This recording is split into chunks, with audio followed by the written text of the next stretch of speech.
बारीक नजर ठेवणारा तुमचा हक्काचा लोकल न्यूज प्लॅटफॉर्म ठाणे दर्पण, ठाण्याचं खरं प्रतिबिंब।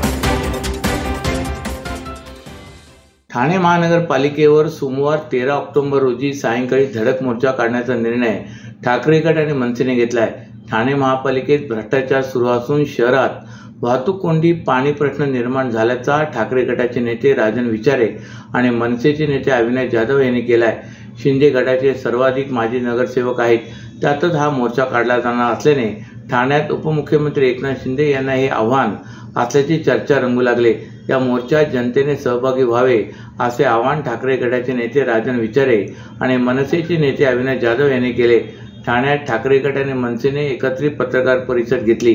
या पत्रकार परिषदेत ठाकरे गटाचे नेते माजी खासदार राजन विचारे, मनसेचे नेते अविनाश जाधव, माजी आमदार राजू पाटील, ठाकरे गटाचे ठाणे जिल्हा प्रमुख केदार दिघे यांच्यासह दोन्ही पक्षाचे पदाधिकारी यावेळी उपस्थित होते।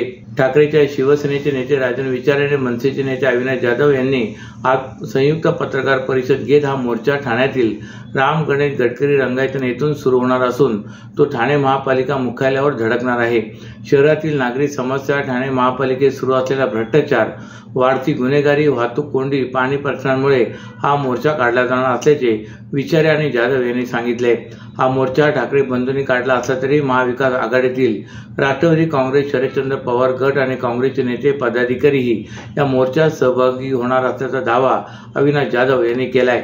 महाराष्ट्र नवनिर्माण विद्यार्थी सेना आणि ध्रुपद एंटरटेनमेंट यांच्या वतीने आयोजित साहित्य वलय पुरस्कार वितरण सोहळा पद्मश्री पद्मजा फेणानी जोगळेकर यांच्या सुरांच्या मैफली संपन्न झाला। प्रबोधनकार ठाकरे साहित्य गौरव पुरस्काराने यावेळी लेखक, ज्येष्ठ पत्रकार श्रीकांत बोजेवार यांचा सन्मान करण्यात आला। साहित्य क्षेत्रातील उल्लेखनीय कामगिरींचा गौरव करण्यासाठी दरवर्षी दिला जाणारा साहित्य वलय पुरस्कार 2025 गडकरी रंगायत नेते, महाराष्ट्र नवनिर्माण सेनेचे नेते अमित राजसाहेब ठाकरे यांच्या प्रमुख उपस्थितीत तसेच मनसेचे नेते अभिजित पानसे, दिग्दर्शक कवी विजू माने, अभिनेते सुरेश टिळक, रवींद्र मोरे, आयोजक मनसेचे विद्यार्थी सेनेचे सरचिटणीस संदीप पाचंगे व साहित्य विश्वातील मान्यवर यांच्या उपस्थितीत संपन्न झाला। या कार्यक्रमाच्या अध्यक्षस्थानी पद्मश्री पद्मजा फेणानी जोगळेकर होत्या। या वर्षीपासून दिला जाणारा प्रबोधनकार ठाकरे साहित्य गौरव पुरस्कार लेखक, ज्येष्ठ पत्रकार श्रीकांत बोजेवार यांना रोख रक्कम, मानपत्र आणि सन्मानचिन्ह देऊन अमित ठाकरे यांच्या उपस्थितीत देण्यात आला। सोहळ्याच्या पूर्वार्धात पद्मजा फेणानी जोगळेकर यांचे गायन आणि त्यांचा शिष्य कवी संगीतकार ऋग्वेद देशपांडे यांनी साहित्यिक संवाद साधला। सोहळ्याचे सूत्रसंचालन मानसशास्त्रज्ञ पूजा देशपांडे यांनी केले। यावर्षी सारंगीचे सूर या काव्यसंग्रहासाठी दीपक मच्छाडो यांना साहित्य पदार्पणासाठी सन्मानित केले, तर सर्वोत्कृष्ट कादंबरी म्हणून सवाक्ष्ण या पुस्तकासाठी डॉक्टर शमा गोवर्धने शेलार, सर्वोत्कृष्ट स्त्रीवादी साहित्य विभागात विद्या पोळ जगताप यांना बायग या साहित्य कृतीसाठी, कथा संग्रहासाठी वर्जित मध्य या कथा संग्रहाचे लेखक सुरेंद्र दरेकर, ललित लेखनासाठी सरत काही सोडू नये या लेखनासाठी सुनील यावलीकर, अनुवादित साहित्य देवांची स्वाक्षरी AR नायर आणि JA थेरगावकर, तर वृत्तबंध काव्यसंग्रह रंध्रात भिनाव छंद यासाठी कांचन सावंत आदींना या पुरस्कारामध्ये सन्मानित करण्यात आले। ठाणे महापालिकेच्या पाणी विभागातील कंत्राटी कर्मचाऱ्यांना गेली अनेक वर्ष किमान वेतनही दिले जात नसून त्यांची आर्थिक पिळवणूक करणाऱ्या कंत्राटदाराला काळ्या यादीत टाकण्याची मागणी आमदार केळकर यांनी केली। भाजपच्या खोपड येथील कार्यालयात आयोजित जनसेवकांचा जनसंवाद या कार्यक्रमात पाणी विभागातील कंत्राटी कर्मचाऱ्यांनी आमदार संजय केळकर यांची भेट घेतली। या भेटीत कर्मचाऱ्यांनी कंत्राटदाराकडून होत असलेल्या आर्थिक शोषणाची व्यथा मांडली। या विभागात सुमारे 140 कंत्राटी कर्मचारी असून ते मीटर रीडिंग करणे, पाण्याची देयक वितरित करणे अशी कामे गेली 4 वर्षे करत आहेत।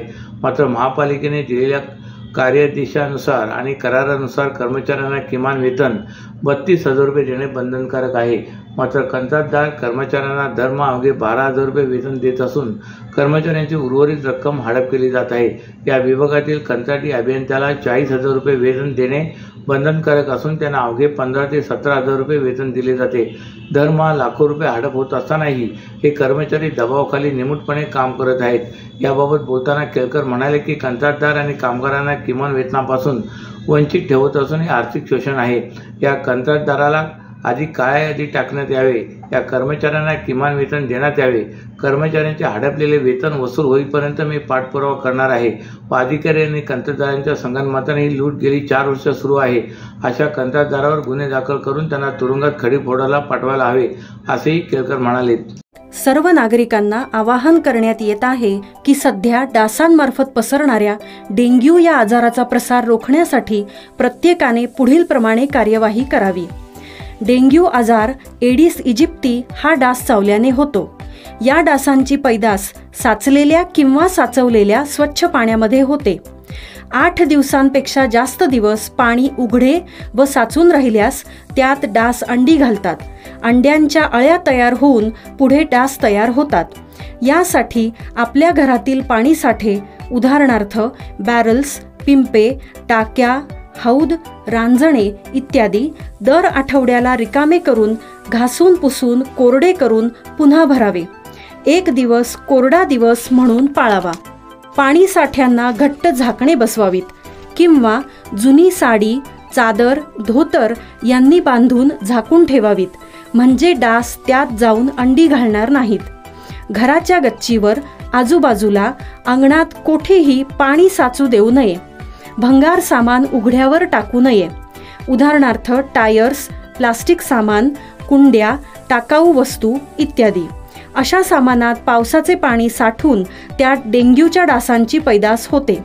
घरातील कूलर्स, फ्रीजच्या पाठीमागील ट्रे हे देखील वेळोवेळी कोरडे करावेत. लक्षात ठेवा, नुसत्या फवारणीने डास घनता कमी होत नाही, तर त्यासाठी डास पैदास ठिकाणे नष्ट करणे ही आपल्या सर्वांची जबाबदारी आहे. कोणताही ताप अंगावर न काढता जवळच्या शासकीय रुग्णालयात मोफत औषधोपचार घ्या.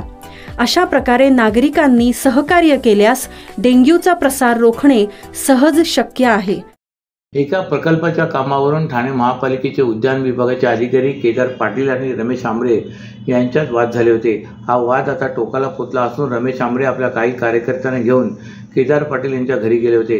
या कारणावरून संतापलेल्या केदार पाटील यांच्या पत्नी उज्ज्वला पाटील यांनी महिलांसह आंबरे यांच्या हिरानंदानी मेढोद येथील इमारतीखाली जाऊन ठिय्या आंदोलन केले. एका उद्यानाच्या प्रकल्पावरून भाजपा नगरसेविका स्नेहा आंबरे यांचे पती रमेश आंबरे यांच्यात वाद झालेत.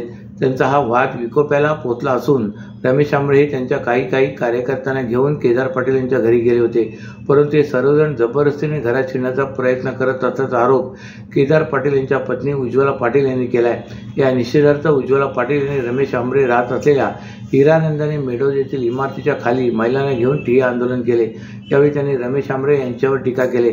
त्या म्हणाल्या, समाज व्यवस्थेवर आणि न्याय व्यवस्थेवर माझा पूर्ण विश्वास आहे. मी एका सर्जनशील महाराष्ट्रामध्ये राहते, परंतु यांच्यामध्ये जर आमच्यासारखी समाजसेवा करणारी व्यक्ती सुरक्षित नसेल तर कसं होईल. आंबरे यांचा केदार पाटील यांच्यासोबत वाद हा कार्यालयीन होता. तो वाद कार्यालयापुरताच मर्यादित ठेवायला पाहिजे होता, परंतु तरी देखील आंबरे हे रात्री 9:30 वाजण्याच्या सुमारास 20 ते 25 जणांना घेऊन जबरदस्ती सोसायटीत शिरले. त्यातील काही लोक मद्यपान केलेले होते असा आरोप उज्ज्वला पाटील यांनी केला आहे. या घटनेनंतर तात्काळ पोलीस ठाण्यात जाऊन तक्रार दाखल केली व पोलिसांनी त्यांच्यावर अद्याप कारवाई केली नसल्याचे उज्ज्वला पाटील यांनी सांगितले. मानसिक आरोग्य ही केवळ वैद्यकीय संज्ञा नाही, तर प्रत्येकाच्या जीवनाचा अविभाज्य भाग आहे. आजच्या धावपळीच्या आणि ताणतणावाच्या काळात मनाची काळजी घेणं ही आपल्या सर्वांची सामूहिक जबाबदारी आहे, असे प्रतिपादन जिल्हा शल्यचिकित्सक डॉक्टर कैलास पवार यांनी केले. 10 ऑक्टोबर रोजी जागतिक मानसिक आरोग्य दिनानिमित्त ठाणे सिव्हिल रुग्णालयात आयोजित विशेष कार्यक्रमात ते प्रमुख मार्गदर्शक म्हणून बोलत होते. यावेळी डॉक्टर पवार यांनी सांगितले की एखाद्याला शारीरिक आजार झाला तर समाज तत्परतेने मदतीला धावून जातो, परंतु मानसिक त्रासाबाबत अजूनही समाजात शांतता, संकोच आणि कलंकभाव दिसून येतो. ही सर्वात मोठी अडचण आहे. आपत्कालीन परिस्थितीत मानसिक आरोग्य सेवांची उपलब्धता ही केवळ रुग्णालयापुरती मर्यादित राहू नये. प्रत्येक शाळा, कार्यस्थळ आणि ग्राम पातळीवर मनोविकास व समुपदेशन केंद्र असावेत. मानसिक तणाव, नैराश्य किंवा आत्महत्येच्या प्रवृत्तीवर वेळेवर लक्ष दिल्यास अनेक जीव वाचवता येऊ शकतात. यावेळी अतिरिक्त जिल्हा शल्यचिकित्सक डॉक्टर धीरज महागडे, निवासी वैद्यकीय अधिकारी डॉक्टर मृणाल राहुल, मानसोपचार तज्ज्ञ डॉक्टर विजय तेली, डॉक्टर अर्चना पवार आदी मान्यवर यावेळी उपस्थित होते. यंदाच्या वर्षीच्या जागतिक मानसिक आरोग्य दिनी थीम आपत्कालीन परिस्थितीत मानसिक आरोग्य सेवांची उपलब्धता अशी आहे.